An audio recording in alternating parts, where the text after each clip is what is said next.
Hey, very good morning. Welcome you all in Pedia Academy by Dr. Pankaj. Myself, Dr. Pankaj. I'm pediatrician by profession and teacher by passion. Today is much awaited session of recently conducted NEET SS Pediatric examination. We are doing recalls. Yes, we are doing pattern-based recall of NEET SS Pediatric. Okay, this recall is just not collection of questions. It is actually I'm giving explanation to that particular question.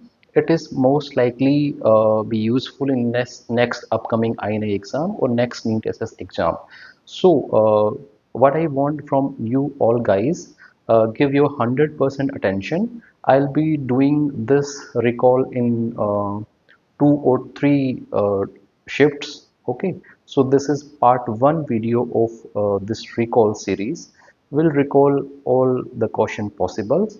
Okay, so without further delay, let's start, and don't forget to share, like and subscribe for the effort we are putting in. So let's start. Okay.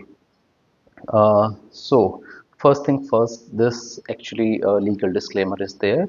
This actually any resemblance to actual examination questions past and future is purely coincidental and unintentional. Okay, so we are discussing pattern-based question. Okay, without further delay, we are starting with question number 1. A 2-year-old child only stands with support and have mature grasp. What will be the developmental quotient of this child? Okay, we have to extract information from this question. A 2-year-old child only stands and with support and have mature grasp. Looks like the age of the child, developmental age is 9 months or 1 year, and child is of 2 years of age. What they want to test you is developmental quotient formula. What is developmental quotient formula? Is developmental age upon chronological age into 100%. So in this scenario, the developmental age is 1 year approximately. The chronological age is 2 divided by 100. So this will be around 50%. So developmental quotient of this child will be 50%. So what you have to remember is formula of developmental quotient and the basic idea of developmental milestones. I have discussed developmental milestone in separate video. You can go and see in playlist. Okay, question number 2. The question number 2 says a child with Klinefelter syndrome shows the following, which is not true. Okay, just see not true because these are trappers in examination and can cause silly mistake in examination. Option 1, height is increased. Option 2, Option 1, height is increased. Option 2 is macrotestis. Option C, gynecomastia and decreased fertility. Okay, so generally these features are found but not macrotestis. Okay, macrotestis is not found. So our answer will be microtestis. All we know, Klinefelter syndrome is XYY. So there are some features, although Klinefelter syndrome is a different or altogether a full topic, but just see tall stature, gynecomastia, osteoporosis, long arm and bone, poor beard growth, testicular atrophy. These are some salient clinical features of Klinefelter syndrome, and these children are at increased risk of gonadoblastoma. This is also previous year's NEET SS question. Gonadoblastoma risk is increased. Okay, next question. Question number 3. For diagnosis of attention deficit hyperactivity disorder, symptoms should start before age of. So this is direct question from DSM-5 criteria, okay, which is given in Nelson also. So this is direct pick up from there. So the criteria are there, and the one part is I'm highlighting. See, several inattentive and hyperactive impulse symptoms were present before 12 years of age. So the answer of our question is 12 years. If we want to go through DSM-5 criteria, just see inattention, hyperactivity, and these two criteria must be present before 12 years of age. So this is very important. And severe inattentive or hyperactive symptoms should be present in two or more settings, and there is clear evidence of significantly impairment in social, academic, and occupational functioning, and symptoms do not occur exclusively during course of other disease. So what you have to do, you have to go through these criteria, pause this video and go through these criteria. ADHD diagnostic criteria along with autism diagnostic criteria are very much important. So for our question point of view, the answer is 12 years. Okay, now we are going to question number 4. Okay, a child cannot sit at one place, he is always on run, having very restrictive and stereotypical play. What will be your diagnosis? Options are ADHD, autism, temper tantrums, and adjustment disorders. You can easily rule out the last two options. This is not temper tantrums, this is not adjustment disorder, so we are left with ADHD and autism. By looking superficially at the question, we can mark ADHD because child cannot sit, is always on run. But we have to see specific keywords in this question. So what are the specific keyword in this question are restrictive and stereotypical play. This is very much important. Okay, so in this autism, answer of this question is autism. So in autism criteria, DSM-5 criteria, you're clearly able to see deficit in social communication, social interaction, and restrictive and repetitive pattern behavior can be seen. Okay, so why this is cannot sit and always on run or heavy, very always on run? So the hyperactivity symptoms can be there in autism also. So my take home message from these two questions is autism and ADHD criteria of DSM-5 classification are very important in pediatric psychiatry, and these are frequently tested. So just go through these criteria, pause this video and go through with these. Okay, next question. If child has learning difficulties and seems to have some sort of intellectual disability, what will be the next best investigation to determine the cause? They have asked next best investigation. So options are FISH, karyotyping, microarray, PCR. You can do anything, but what will be the best for? You have to see the key pointers in the question or key identification of the question. Question solving is an art. Okay, so you can't go through directly to the question. See the keywords. The keyword is intellectual disability. So the statement I'm highlighting here is chromosomal microarray is a first year genetic test used to diagnose intellectual disability and developmental delay, as it detects copy number variation at higher resolution than traditional karyotyping, leading to higher diagnostic yield. So the microarray is important. Chromosomal microarray is used for diagnosis of intellectual disability. First year investigation, very much important. And this microarray image is very much important. It can be asked.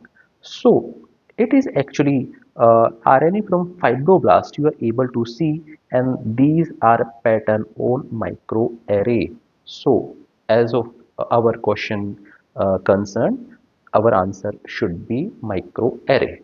Okay. Uh, Next, going to next question, question number 6. Quadruple test doesn't include which of the following? Okay, AFP, beta HCG, inhibin A, unconjugated estradiol. So what will be your answer? Just see what they are. Alpha fetoprotein, yes. Beta HCG, yes.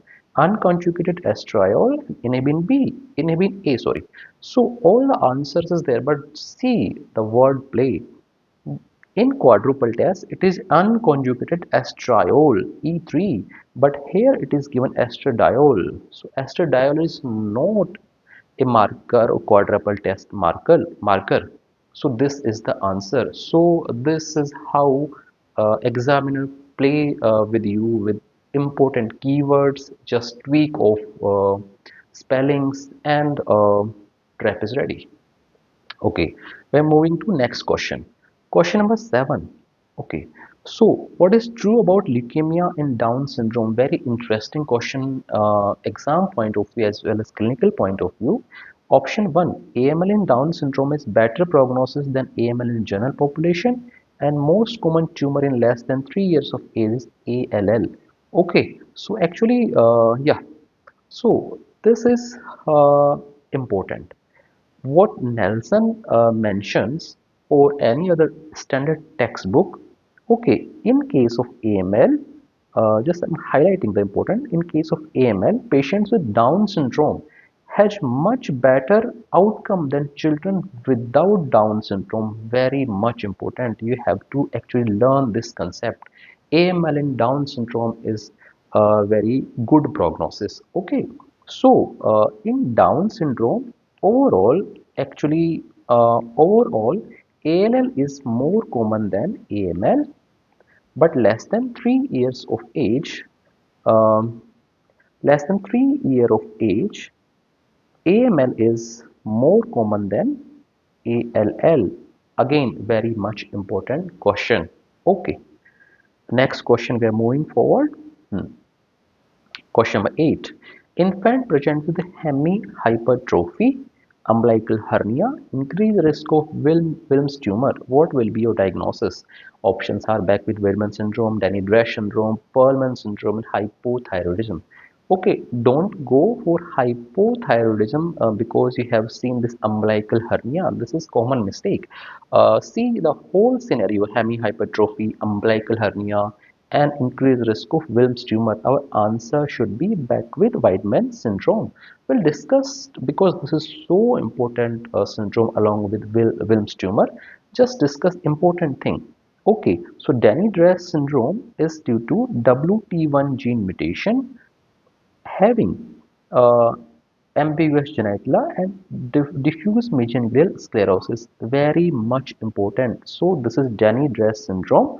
Okay, we are discussing some syndromes. Then Weger syndrome. Weger syndrome is very much important. The chromosome is has been asked twice in NEET SS. 11p13 deletion, and the full form aniridia, genitourinary abnormalities, delayed onset renal failure, and the Wilms tumor risk is also been asked 50%. Denny-Dresch syndrome, it is 75%. Other syndrome we are discussing, our answer is Beckwith-Wiedemann syndrome.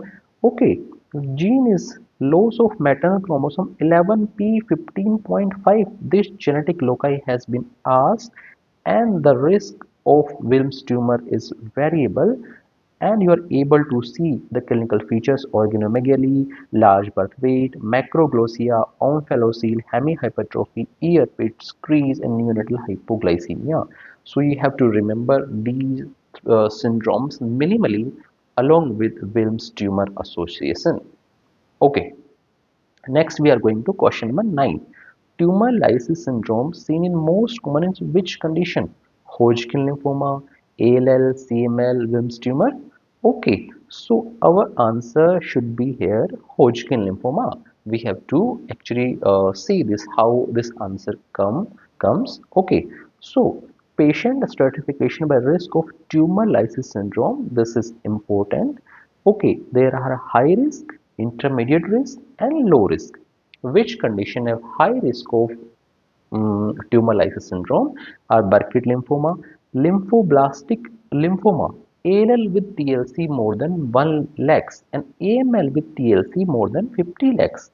So you have to remember the high risk version of high risk varieties of this tumor lysis syndrome which are associated with increased risk of tumor lysis. Again, I'm repeating: Burkitt lymphoma, lymphoblastic lymphoma, ALL with TLC 1 lakh, AML with TLC more than 50,000. Intermediate risk and low risk, just go through this table and go all these conditions. These are very much important. Okay, again, next question is also on tumor lysis syndrome. A Burkitt lymphoma patient, which is high risk, clinical features suggestive of tumor lysis syndrome with uric acid more than 12, serum create is 3.5, What should be the further management steps? Options are allopurinol with hydration, resveratrol with hydration, fluid restriction, hemodialysis, dialysis. Okay, so to answer this question, we have to go through some concepts. I'm discussing them. Okay, the criteria of this tumor lysis syndrome management lies within the risk categories. If the category is low risk, intermediate risk, and high risk. What is low risk category for TLS? If uric acid is less than 7.5 and indolent NHL is there, the treatment should be hydration alone plus monitoring.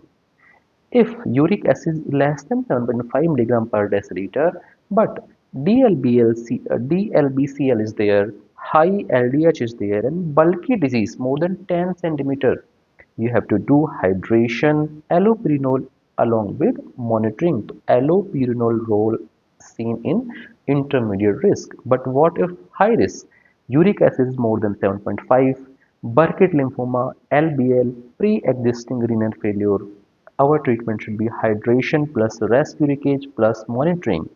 Okay, so just pause this video and see this table, how this is very much important.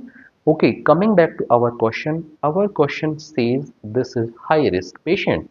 How high risk? First see, in this case, Burkitt lymphoma, I'm again telling you in the lengthy question, just see important keywords. Burkitt lymphoma, uric acid is more than 12, serum creatinine is 3.5. Okay, so existing renal failure, Burkitt lymphoma, it should be high risk. Our answer should be rasburicage with hydration. Okay, again, next question. What should be the poor prognosis in ALL, hypoploidy, age 1 to 10, trisomy 8, female gender? Very much loved or important question for NEET SS examiner.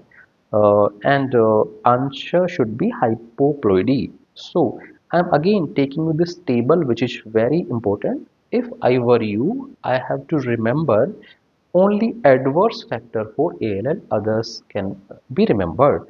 Okay, what are the adverse or bad prognostic factor for ALL? Age less than 1 year or 10 years, male, blacks, CNS involvement, and high count like 50,000 or 1 lakh, hypoploidy.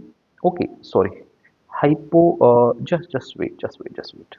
Where we are? Just.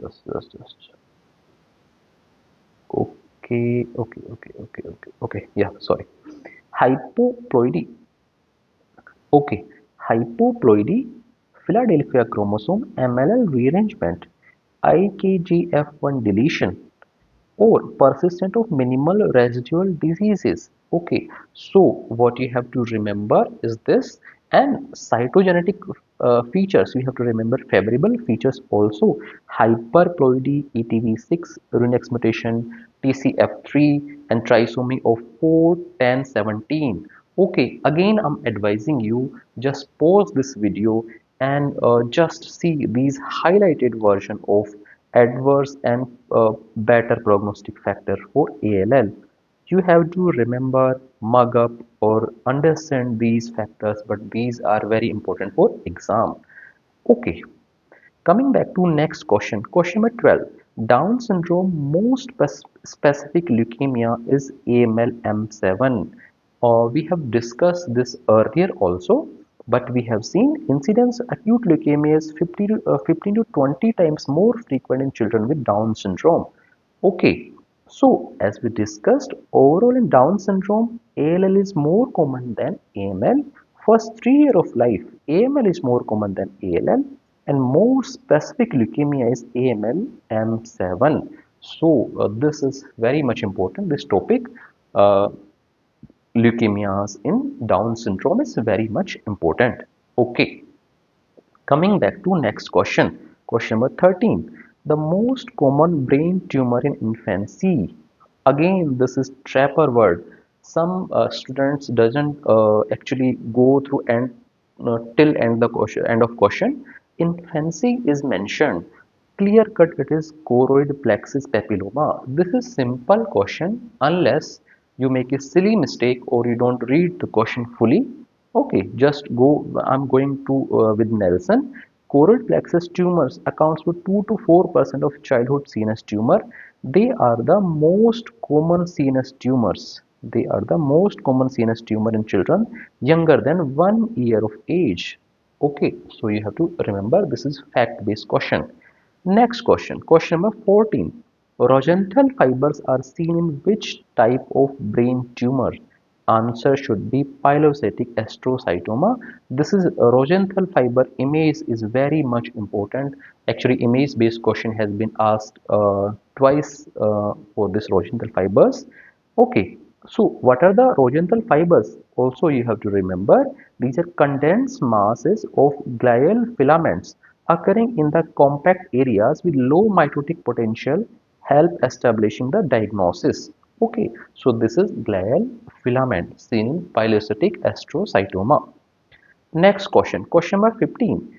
A mother was bathing his toddler. He noticed a flank mass on right side. Otherwise, child was asymptomatic. On USG, kidney were enlarged. What will be your diagnosis? Wilms tumor, neuroblastoma, CML, NHL. Okay, just see the keywords again. Notice flank mass. Child was asymptomatic and kidneys were enlarged. So our answer will be Wilms tumor. Just see this direct paragraph from Nelson. The most common initial clinical manifestation for Wilms tumor is incidental discovery of an asymptomatic abdominal mass by parents while bathing or clothing affected child. Okay, this is very much important. This type of clinical scenario you have to remember. These are clinical scenario just being tested in exam. Question number 16. What is true about opsoclonus myoclonus syndrome in neuroblastoma? Okay, it is seen in 5 to 10% of cases and it resolves spontaneously after surgery of neuroblastoma. Okay, so these two statements both are wrong because I don't have any recall of the true option, but what I can say it doesn't resolve spontaneously after surgery of neuroblastoma. Okay, so this is mentioned may not resolve with tumor removal and often exhibit progressive neuropsychological sequences. And it is not associated in 5 to 10%, it is actually 40 to 50% cases. Okay, so what you have to remember for this question, opsoclonus myoclonus syndrome associated with neuroblastoma and actually it is doesn't resolve after surgery of neuroblastoma. Next question, question number 17. A child is on treatment for ALL for 5 months when MMR vaccine will be given. MMR is contraindicated, give after completion of treatment, can give it anytime. Okay, so this is a kind of vague question because the disease intensive phase or maintenance phase is not mentioned. Generally, MMR is not given during treatment, this is clear. Give after completion of treatment. So, after completion of treatment, immediately you can't give MMR, but there is some time frame for MMR. But for this caution point of view, answer should be give after completion of treatment. Question number 18 we are discussing. A preterm newborn born at 32 weeks of gestation with birth weight 1900 grams. Which vaccines are recommended? So I am taking the clearly the lines on this hepatitis B vaccine. It generally given once baby crosses 2 kg. Okay. However, if the mother is hepatitis B infection, even babies with less than 2 kgs are given hepatitis B vaccine. So just see in this question, no hepatitis status of mother has been mentioned. Only birth weight of children is less than 1.9 kg. So what you have to do, omit hepatitis B dose. So answer should be we have to give BCG and OPV. Okay, so we are discussing these questions. What I'm collecting these questions, it might be wrong. Okay, it might not be the exact question, or my answer may be wrong. So what you have to do for remaining question or question this what I'm discussing, you can comment down below. Okay, your thoughts or the question is not like exactly question. What is the exact question? answers you can comment. Okay, it will be helpful in recording part 2 of this NEET SS pediatric recall. Okay, so this is actually open discussion. I'm not claiming my answers are 100% correct, but what I'm putting the questions, basically concepts. Concept is clear. Okay, we have to go through the concept. Question might be different in actual exam. Okay, so, question number 19, we are discussing a primary care physician suspected in retinoblastoma in 8-year-old child. What will be the best way to confirm the diagnosis? Options are indirect ophthalmoscopy, examination by experienced ophthalmologist under sedation, slit lamp examination USG. Okay, so the important thing you have to see, but a complete evaluation requires examination under general anesthesia by experienced ophthalmologist to obtain the complete visualization of both eye. Okay, so this is direct pickup from Nelson. Okay, so examination by experienced ophthalmologist is required under sedation to diagnose retinoblastoma. Okay. The most common secondary tumor associated with retinoblastoma, this is important and actually multiple time repeat question. Answer is osteosarcoma. This is fact based, you have to remember it. Next question. In Kasabach-Merritt syndrome, which is not seen, microangiopathic hemolytic anemia, thrombocytopenia, hypofibrinogenemia, and hyperfibrinogenemia. Okay, so answer should be hyperfibrinogenemia because fibrinogen will be decreased, thrombocytopenia will seen, and microangiopathic hemolytic anemia will seen. Okay, you have to remember this. Next question. AFP's increase in which tumor?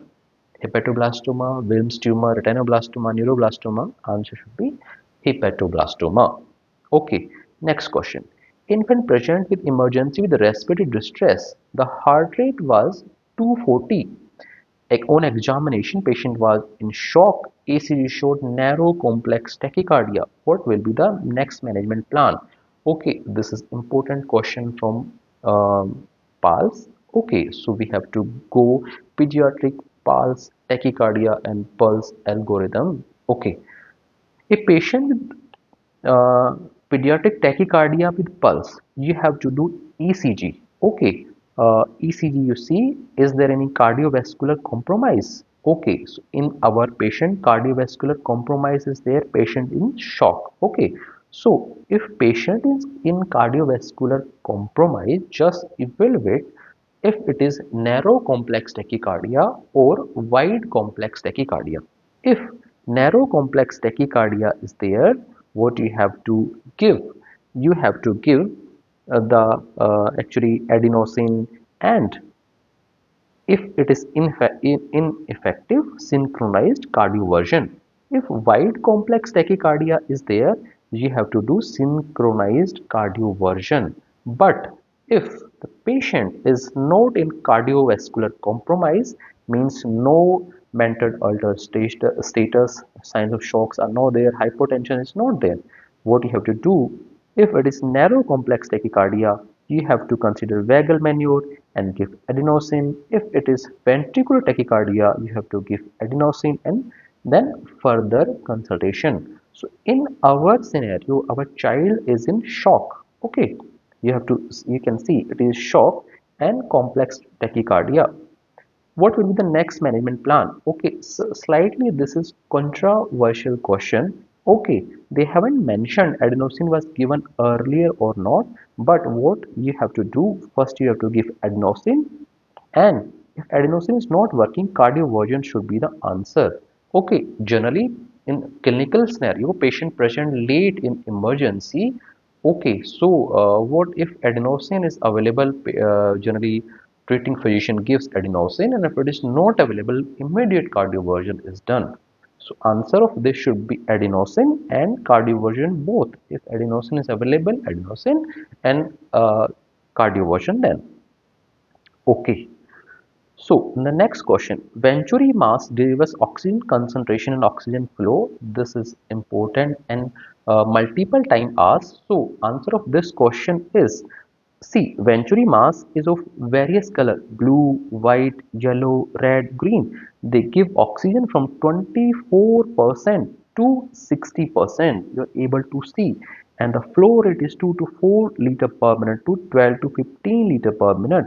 So, in this scenario, our answer should be 24 to 50. It is actually 60, 24 to 60, and flow is 2 to 15 liter per minute. Very much important. You have to remember Venturi mask flow. Okay. Question number 25. Adrenaline dose recommended in NRP. Okay. So actually what they are asking, this should be 0.1. Okay, sorry. Okay. So 0.1 ml per kg, 0.3 ml per kg, 0.4 ml per kg. Okay. What you have to remember, 0.1 ml per kg of 0.1 milligram per ml concentration. I don't know exact question, but you have to remember this table. Okay, the dose is 0.01 milligram per kg, and you have to repeat it every 3 to 5 minutes. Very important. This time frame is very important, but IV-IU access is not available. Endotracheal route, we can give what is the dose: 0.1 milligram per kg, 0.1 ml per kg of 1 milligram per ml concentration. Again, atropine dose is also important. It has been asked also. Atropine is 0.2 milligram per kg. May repeat once. Minimum dose is 0.1 milligram and maximum dose is 0.5 milligram. Next question. What is this? This image was asked. So this image is clearly relative afferent pupillary defect, also called Marcus gun pupil. In this condition, what happens? If we throw a light with affected pupil, it paradoxically dilated in spite of having normal eye is just contracting, but this eye is having dilatation. So this is Marcus gun pupil. Okay, pathophysiology behind this is out of scope of this discussion. So this is RAPD image. Next question. This image was asked. So following respiratory breathing patterns in which lesion? Okay, answer should be midbrain. Okay, so this below diagram is very much important. What you have to remember, the patterns: midbrain, pons and medulla. Okay, in midbrain, Chinese stroke breathing is seen. It is gradually increasing or decreasing. So in this exam, Chinese stroke breathing was asked, and Chinese stroke breathing increasing, decreasing variations are seen due to midbrain anomaly. Pons. Apneustic breathing is seen in pons. What is apneustic breathing? You have to remember prolonged inspiration followed by prolonged expiration. And in medulla and pons, it is bitoid breathing. What is bitoid breathing? It is rapid irregular respiration with pauses. Okay, so you have to remember channing stroke breathing, apneustic breathing and bitoid breathing. Very much important. Question number 18. Capillary wedge pressure is decreased in which type of shock? Again, you have to remember if they are asking decreased. So just remember one concept. Capillary wedge pressure is decreased in hypovolemic shock and distributive shock, and it is increased in cardiogenic shock. You have to remember this statement. This is very much important. Okay, so hypovolemic shock is not an option. Distributive shock is also not an option, but early septic shock is distributive shock. So our answer should be early septic. Very much important. So the concept behind this question is capillary wedge pressure decreased in hypovolemic and distributive shock. Next question. IgA nephropathy seen which intestinal infection? I hope this is correct recall. Okay, this is again controversial question. Many conditions cause this IgA nephropathy. Shigella also E. coli, but what I have collected, E. coli is more associated than Shigella for IgA nephropathy. You have to confirm this question. From my side, E. coli is the answer. Question number 30. A 3 kg polycythemic neonate came in emergency. Hematocrit was 80. The target hematocrit is 60. Blood volume is 80 ml per kg. Calculate total volume for partial exchange transfusion. Again, this question is formula based. So formula based questions are repeatedly asked question in exam. So if you encounter any formula, important formula in practice also, try to remember this. Okay, as of now for this question, volume to be exchanged is blood volume upon into observed hematocrit minus desired hematocrit upon observed hematocrit. So blood volume is 80 ml per kg, 80 into 3, it is 240. So what is observed hematocrit? 80. Desired hematocrit is 60 upon observed hematocrit is 80. So what you remember, 20, 80, 4, 240. Okay, answer should be 60 ml. Okay, so what you have to remember, take home of message from this question is just remember this formula. It is very important. Again, we are discussing this NEET SS pediatric recalls. This is part one. We'll be recording or doing this again part two section of this recall also. So do comment any other questions or suggestions or answers of these questions. Okay, we'll be starting INISS series for upcoming INISS examination also. I'll discuss it later. Coming back to our next question. Question number 31. A 10-year-old child with exercise intolerance and cyanoslip, silent precordium, and clicks. The probable diagnosis is okay. So this looks incomplete question because in TOEFL and Eisenmenger both are suggestive of this cyanoslip, intolerance, probable silent precordium. Okay, but given the age, Eisenmenger syndrome is should be the answer. Again, I'm emphasizing this. This question looks incomplete, but as information given in this question, answer should be B. Question number 32. A child recently operated for posterior urethral wall. What should be the post-operative electrolyte abnormalities? Okay, so this question is actually hyponatremia should be the answer, but again, I'm not claiming the answer. If posterior urethral wall is getting relieved, so much of diuresis happen and hyponatremia must be electrolyte abnormalities. Okay, we have to confirm it. Question number 33. A 10-year-old child with had history of head injury now presented with polyuria and increased thirst. Most likely he is suffering from what you have to go through. What I need to you to go through this table. This is very much important. This is actually multiple time asked and important in endocrinology. SIDH and cerebral wasting syndrome and central DI difference. Just see, serum sodium is low in both. Okay, first we will discuss the SIDH and cerebral bursting syndrome. Urine output is normal in SIDH but high in cerebral wasting. Urine sodium is high, cerebral wasting very high. Intravascular volume status is normal and low in cerebral wasting. Blood pressure is normal. Vasopressin level are high. Okay, in central DI, sodium, are you able to see? It is serum sodium is high, urine output high, urine sodium low, intravascular volume status is low. You have to remember and understand this table. This is complex pathophysiology behind these symptoms. We'll discuss them in a different video. Okay, as of now, in this patient presents polyuria and increased thirst. Okay, so polyuria you are able to see in this two conditions. Polyuria is seen. Okay, so it will not be SIDH, it not be psychogenic polydipsia. Total history is not given. The head injury timing it is not given. So cerebral salt wasting and DI in these two conditions, these can present with these type of symptom. If this question is incomplete, if I get any other information like differentiating features from central DI to cerebral salt wasting, if they are given serum sodium, I can do comment, but serum sodium is not given, so it looks incomplete question, but question was like that.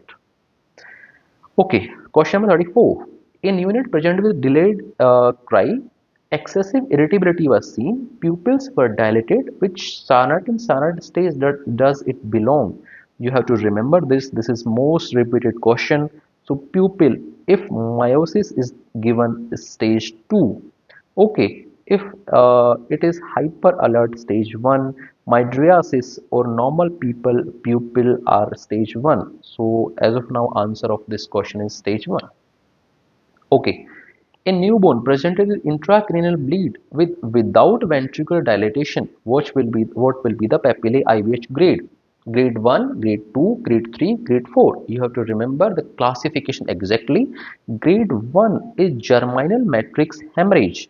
Grade 2 is extension in normal sized ventricle and typically less than 50% volume of the ventricle. Grade 3 is dilated ventricle, and grade 4 intraventricular hemorrhage with parenchymal extension. So clearly in grade 2, ventricles are of normal size and intracranial bleed is present. Okay, so answer should be 2. Next question. A newborn is asleep with roving of eyeballs. Which stage of sleep he is in? Okay, you have to go through these stages arousal of newborn, which are quiet sleep, drowsy, quite alert, and alert and crying. Okay, in stage 2, active sleep, rapid eye movements are seen, irregular respiration, and large muscle paralysis. Okay, so this is actually a roving of eyeballs means rapid eye movements should be answered to. Okay, stage 2. Information is not that clear in this question, but what you have to see from available information, answer should be 2. Question number 37. Serpent classification and intravascular malformation are seen. Answer should be Sturge-Weber, because you can remember this with this mnemonic also. This is stain, port wine stain, TAM track appearance, unilateral, retardation, glaucoma, epilepsy, and web of capillaries, intracranial calcification. Okay. Next question. A child presented with recurrent hypoglycemia, jaundice, altered LFT, APTD high, ferritin was increased. What will be the test to confirm the diagnosis? Okay, this should be gestational alloimmune liver disease. What we have to discuss is this. Okay, in this condition, we are able to see in this condition ferritin level, just see this differentiating table. Just pause this video and go through this table. This is very much important. Okay, ferritin levels are increased 800 to 7000, triglyceride level are normal, and alpha fetoprotein level increase with age. We have to differentiate it from HLH. HLH also, the ferritin levels are increased in very much high range, but triglycerides are normal. So this is a case of gestational alloimmune liver disease. Buccal mucosa biopsy is done to diagnose this condition. So answer should be buccal mucosa biopsy. Okay, question number 40. A newborn presented with respiratory distress since birth. X-ray chest is suggestive of white outline. What are the differential diagnosis of X-ray finding except they are asking except non-obstructed TAPVC congenital pneumonia? Answer should be non-obstructed TAPVC, because obstructed TAPVC is a classical differential diagnosis of white lungs in newborns. Okay. Next question. A preterm baby presented with respiratory distress since birth. He was kept on CPAP 6 FiO2 30, needed to increase FiO2 to 45% to maintain saturation 90 to 95%. What will be the next step? We have to see the protocol.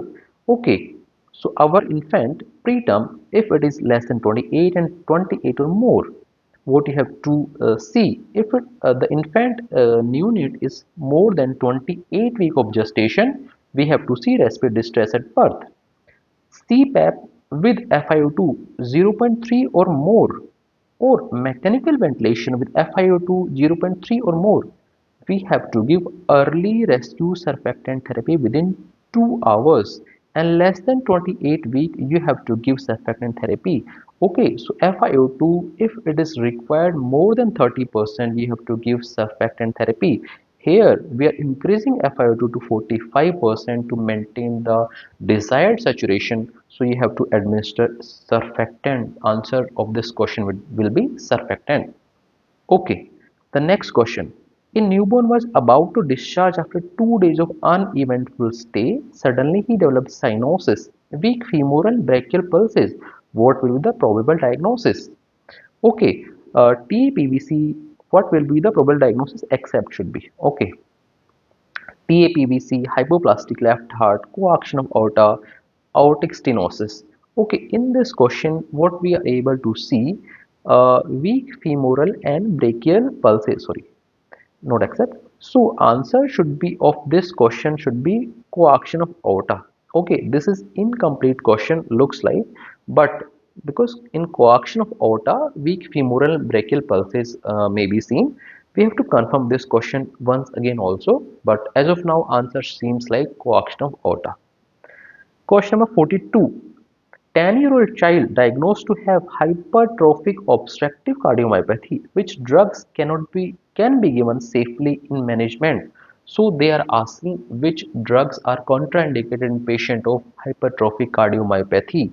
Okay, so which drugs are contraindicated? Inotropes are contraindicated, nitrates are contraindicated, digitalis contraindicated, and diuretics are contraindicated. There are pathophysiology behind them. We'll discuss them in separate video. As of now, digoxin we can't give, diuretics we can't give, nitroprusside we can't give. Answer should be beta blocker. Okay. Next question. Which drug is used in autosomal dominant polycystic kidney disease? This is direct pickup from Nelson. The answer is basically uh, tolvaptan. Vasopressin V2 receptor antagonism tolvaptan is used in autosomal dominant polycystic kidney disease. Straight pickup from Nelson. Next question. A child is being treated for meningitis. He developed right hypochondrium, abdominal pain and jaundice. Which drug is responsible? Okay, this is actually simple question I think. Ceftriaxone should be the answer. Ceftriaxone causes biliary sludge if it is given more than 7 to 10 days in pediatric patient. Okay, so what biliary sludge is look like? It is hyperechogenicity in this bile duct. So this is why this is important, because unnecessary surgical intervention can be omitted if we understand this is sludge and this is due to ceftriaxone. It is a reversible condition after stopping ceftriaxone. Next question. A 10-year-old female child presented with fever and altered sensorium. MRI brain shows large fluffy opacities in T2 MRI in white matter, gray matter and cerebellum. What will be the diagnosis? Options are autoimmune encephalitis, ADAM, MS and tuberculoma. Okay, just think, pause this video. Answer should be ADAM. Why I'm discussing here? So this is MRI of ADAM showing actually T2 weighted MRI, bilateral diffuse poorly demarcated lesions, gray matter involvement including thalamus and basal ganglia. Okay, so you are able to see this. This is actually bilateral multifocal edematous T2 region of cerebral hemisphere, cerebellum and brainstem. Very much important. Okay, next question. A 2-year-old child presented with emergency in status epilepticus. Okay, status epilepticus, history suggestive 4 to 5 seizures episode in focal, myoclonic and complex. EEG was done which was suggestive 1 to 2 Hz spike. These are 1 to 2 Hz spike. What will be the probable diagnosis? So multiple seizures type along with EEG suggestive 1 to 2 Hz spike. Answer should be, options are Lennox-Gastaut syndrome, SSP, West syndrome and Rolandic epilepsy. The answer should be Lennox-Gastaut syndrome. Question number 47. This is a repeat question from multiple exams. Which GI infection mimicking acute appendicitis? Answer is straightforward. Yersinia enterocolitica. Question number 48. Which is the most common site of intussusception? Basically, most common site of intussusception is ileocolic in children. Again, straightforward fact-based question. Question number 49. Again of intussusception. A patient presented with severe abdominal pain, stool examination show red currant jelly stool. Which is the best modality to diagnose this condition? So this is classical description of intussusception. USG abdomen is classical thing to diagnose this condition. Okay, so last question of this discussion is, a child presented with arthritis of wrist and first metacarpal joint, and nail changes shows these. So nail changes are showing pitting. Okay, so this is classical description of psoriatic arthritis. You have to see psoriatic arthritis, asymmetric arthritis of small and medium sized joints, uveitis seen in 10%, psoriasis in 50%, ANA positive in 50%, ASR and CRP are raised, mild anemia, NSAIDs and intra-articular corticosteroids are used, methotrexate and anti-TNF agents are used. Okay, so this was it for part 1 discussion of NEET SS Pediatric Recalls 2025. Okay, we will be conducting part 2 recall. What you have to do in comment section, put these questions or other questions which has not been discussed, and any suggestions from your side, any answers which is tweaked, or any complete question I'm not able to recall, complete that question. Okay, so we'll be discussing whole questions of this recently conducted exam. And just a brief announcement, I'll be starting high yield series on INISS immunology completely free on this YouTube. For it will be fast track revision based series for neonatology. If you are guys are up for it, then comment down below. I'll be recording this series once sufficient responses will come in comment section. So till then, do share, like and subscribe and stay tuned.